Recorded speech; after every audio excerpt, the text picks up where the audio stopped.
పరిస్థితి ఎలా ఉంది అనేది మా ప్రతినిధి పుల్లారెడ్డి అందిస్తారు. పుల్లారెడ్డి చెప్పండి, ప్రెజెంట్ అక్కడ అప్డేట్స్ ఏంటి? ఇక గదికి ఎంతమంది చొప్పున విద్యార్థులు ఉన్నట్టు అధికారులు చెప్తున్నారు?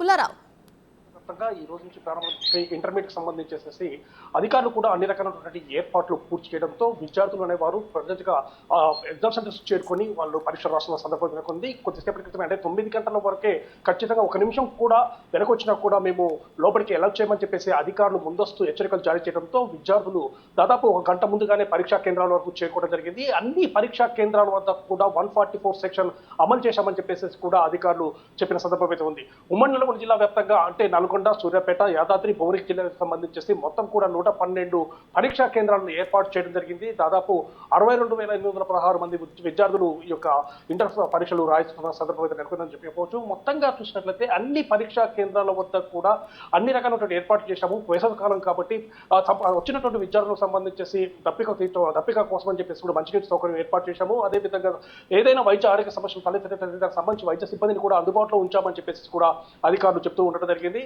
సో ఈ విధంగా మొత్తం కూడా వస్తున్నటువంటి పరీక్షలకు సంబంధించి విద్యార్థులు గంట ముందుగా చేరుకోవాలని చెప్పారు. అదేవిధంగా పరీక్షా కేంద్రాలకు సంబంధించి కూడా వాళ్ళు వచ్చే విధంగా కూడా బస్ సౌకర్యాలు కూడా ఏర్పాటు చేశామని చెప్పేసి కూడా అధికారులు చెప్పిన సందర్భం అయితే ఉండడం జరిగింది. మొత్తంగా చూసినట్లయితే ఉమ్మడి నల్గొండ జిల్లా వ్యాప్తంగా 9 గంటలకు ప్రారంభమైనటువంటి ఈ పరీక్షకు సంబంధించి అధికారులు అన్ని రకాల ఏర్పాట్లతో చేయడంతో విద్యార్థులు అనేవారు పరీక్షా కేంద్రాలకు చేరుకొని పరీక్ష రాష్ట్ర సందర్భం అయితే చెప్పవచ్చు. మొత్తంగా ఉమ్మడి నల్గొండ జిల్లా వ్యాప్తంగా కూడా ఇక్కడ కూడా ఎలాంటి అవాంఛనీయ ఘటనలు చోటు చేసుకోకుండా అధికారులు మాత్రం ఏర్పాటు చేశారు. అన్ని పరీక్షా కేంద్రాల కూడా 144 సెక్షన్ అమల్లో ఉంటుందని చెప్పారు. అదేవిధంగా పరీక్షా కేంద్రాలకు సమీపంలో ఉన్నటువంటి జిరాక్స్ సెంటర్లు కానీ అదేవిధంగా ఇంటర్నెట్ సెంటర్లు కానీ ఉదయం 6 గంటల నుండి సాయంత్రం 6 గంటల వరకు మూసివేయాలని చెప్పేసి కూడా ఆదేశాలు జారీ చేయడం జరిగింది. అదేవిధంగా పరీక్ష కేంద్రానికి 600 మీటర్ల దూరంలో కూడా ఎవరు కూడా గుంపుగా ఉండడానికి వీల్లేదని చెప్పేసి కూడా పోలీసులు ఆదేశాలు జారీ చేసిన సందర్భం అవుతుంది. పరీక్షలు మొత్తం కూడా సీసీ కెమెరాల పర్యవేక్షణలో జరుగుతున్నాయని కూడా చెప్పడం జరిగింది. అదేవిధంగా పరీక్ష పేపర్ ని సంబంధించి కూడా సీసీ కెమెరాల ముందు ఓపెన్ చేయడము, అదేవిధంగా పరీక్ష కంప్లీట్ అయిపోయిన తర్వాత ఆ కంప్లీట్ అయిన తర్వాత సీజ్ చేసే విధానం కూడా